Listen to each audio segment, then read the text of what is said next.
Hey, it's Jonathan. I am back to with a message of encouragement today, and today's message comes from basically the idea that I am sometimes very good at feeling sorry for myself. So I was feeling a bit sorry for myself, and so I decided what to do. What's the best thing to do when I feel sorry for myself? And I went to check out God's Word and to see what was in there that could encourage me. And I found this cool passage in there that inspired me and felt really applicable to what was happening today. So today I'm in Hebrews 10:23 to 25. And there are three sort of points of advice here. It says, "Let us hold tightly without wavering to the hope we affirm, for God can be trusted to keep his promise." The second, let us think of ways to motivate one another to acts of love and good works. And finally, and let us not neglect our meeting together, as some people do, but encourage one another, especially now that the day of his return is drawing near. So again, that's Hebrews 10:23 to 25. And all those points really struck a chord with me. So first one, let us hold tightly without wavering to the hope we affirm, for God can be trusted to keep his promise. I think right now it's especially important to know that I can trust God and I can place my hope in him.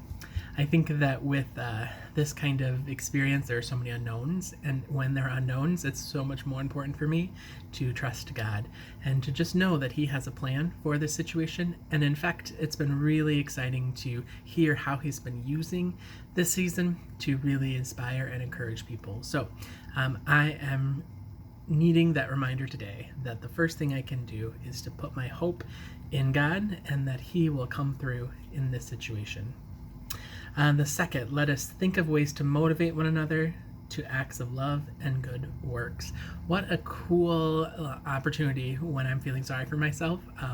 Generally, I'm feeling really, self-aware, self-centered perhaps, and the ability for me to look at this and say, hey, let me see, what can I do to motivate somebody else? How can I put somebody else's needs first, invest in another person and motivate them with love and motivate them towards serving together? I mean, what opportunities are available? So that's been a great challenge for me, and so I would pass that along. What can we do to motivate somebody else, especially when we're feeling sorry for ourselves?